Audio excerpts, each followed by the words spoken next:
Hello, PokerNews family. I am with Baune, James Baune, over here, and I have an amazing, incredible story about how he actually died and came back to life. And we're going to talk about that right now. So, to my understanding, you were in a car accident, and Yeah, I was in a car accident a couple years ago, and I was actually traveling to Idaho, up in the beautiful state of Idaho, which most people don't think it's pretty, but it's the most gorgeous place ever. I was in a place called Coeur d'Alene, Idaho, and my son and I were there. We're doing some camping and doing some mountain climbing and doing a little bit of consulting work. I owned a couple car dealerships at one time, and so we kind of do consulting work for car dealerships. So I dropped him off. He had to go back. He was going back for spring training stuff, and dropped him off at the airport, and I headed back up to the mountains and spent another 4 or 5 days there. And I went to the stoplight, and right in the very front of the stoplight, and a lady hit me doing like 70 miles an hour. Didn't even see it coming. Just crazy, just crazy. were you pronounced dead on the spot? Were you brought back No, to the what hospital? happened was I was taking my seatbelt off, getting something out of my bag, and then I turned around and tried to buckle it back up is when she hit me, and I was the first person in the line. So she hit me so hard, she put me into ongoing traffic, and it got T-boned at the same time. So what happened was I fractured and broke part of my spine and my spinal cord, C3, which is like your diaphragm. So I lost breathing, and so I went out, and when they got there, I remember the last thing I said was, "Don't let me die like this," and because my kids didn't know where I was at. So when they got me in the ambulance, I remember waking up and looking straight up, and I said, "Man, what's going on?" And the MT goes, "You don't want to know what happened." So I was like gone, like in another, like died. I guess flatline's what they call it. But then I got to the hospital, and first thing I asked the doctor, "Am I going to die?" And they don't know because they didn't know if there was any internal bleeding or what was going on. So it was a pretty scary moment. And but I'm here now, and I'm alive, playing poker. What were your first thoughts when they told you that you'd never be able to walk again and you totally beat the odds? Well, I told the doctors. They all came in, and I had my family there after the operation, and they said I probably would never walk again. And I said, "That's okay. Just cut my arms and my legs off, and just get rid of them because I don't want to carry them around. And I'll wait until they get all the, bionic stuff, and we'll just wait till then." And the doctor, I started making a joke, so.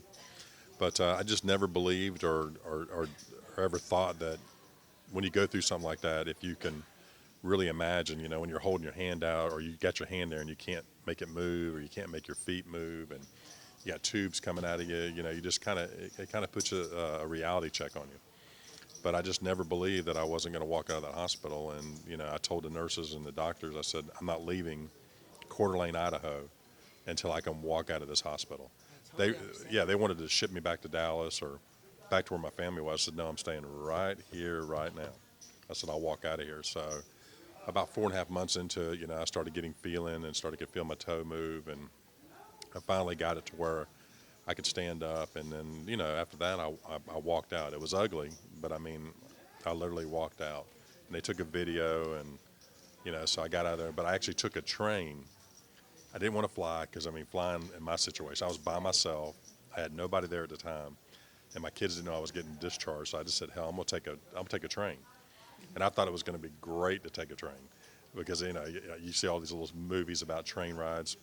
So I booked like the oh yeah. So I booked this suite, in the train, which I thought was going to be like my own cabin. I got there and the cabin was as big as this table. That was the suite, and I rode there for 4.5 days to get to Jacksonville, Florida. So I got off that deal and rented an Uber and got to a rental car company. First time I ever drove after that, and I wasn't supposed to. I didn't even have a driver's license. I wasn't even supposed to drive. So I got a car, rented it, and drove about 3 miles. And I called my son. I said, "Man, I can't drive. Like, you got to come get me." So he ended up coming to Jacksonville and picking me up, and I learned how to play poker. That's where I learned how to play poker was in the hospital. No, in hospital. My son gave me this tablet and says, "Here, do something with this. Go play cards, spades." I saw WPT. No offense, I know y'all are a different deal, but I saw WPT, so I started playing poker and learning. And when I got out of the hospital and moved to Jacksonville and then came to Orlando, I played my very first tournament at Orange City. Wow. Orange City, my very first tournament. Ended up winning that tournament. Very first tournament. It was only a $125 tournament. But your first tournament, like fresh out of the hospital, pretty much, you went. Yeah, I said, I'm going to play poker, and I looked up where poker was, and it was Orange City was the closest place to me. So I went to Orange City, played the $125 tournament, ended up winning that tournament. It was not a big deal, but I remember getting to the final table, and these guys were all playing, older guys, and it was like 11:30 at night, and they go, well, let's chop it up. And I said, what does that mean, let's chop it up? He says, well, we'll just split the pot. I said, hell no, I got all the chips. I go, I'm not going to split anything. And then I started realizing that it wasn't that much difference, but I wanted determined to win the tournament outright. So I ended up winning that one. Then I went back the following week and done it again. And I said, hell, I like this. I'm going to start playing poker. So I decided I was going to play poker for the whole year until I ended up playing in the World Series of Poker. So I went everywhere. I went to Borgata.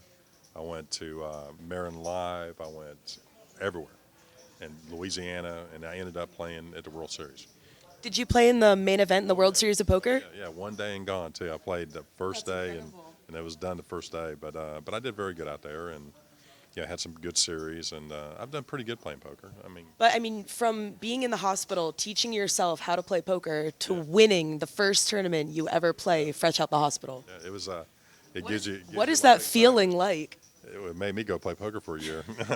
I just committed to playing, and so I traveled. I did very, very well in Jacksonville. I finaled like 3 tables there and won the tournament champion, overall, with points, and did very well. And to my understanding, folks at home, this tournament that he placed in and won last year happened exactly 1 year ago yesterday. Yeah, it sure did. It sure did. 1 year ago. Yep. Well, it's great to have you here. You're walking again, moving, and you're still playing poker. Yep, I'm here playing poker. And I've asked about it, and I've actually heard that you are in the middle of writing a book right now. Yes, yeah, I'm writing a book about my life and how I grew up, and all the things I went through, and how I survived, being on the streets and as a kid, and yeah, it's a unique book. It's called it's going to be called The Boy on the Bridge. And so it'll be out, hopefully it'll get published here in the next 6 months to a year. And yeah, so I added the story, the accident to the story. So it's like a work in progress. But yeah. Is there going to be some poker in that book? Oh yeah, definitely. Oh yeah, definitely going to be poker because it's part of part of the life of how I grew up and where I ended up at. I was a kid that grew up basically in the streets, no education.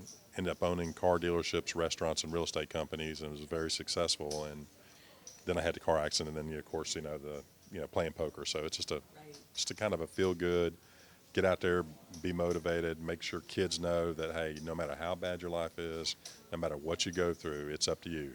There's an old saying that I had: if it's meant to be, it's up to me.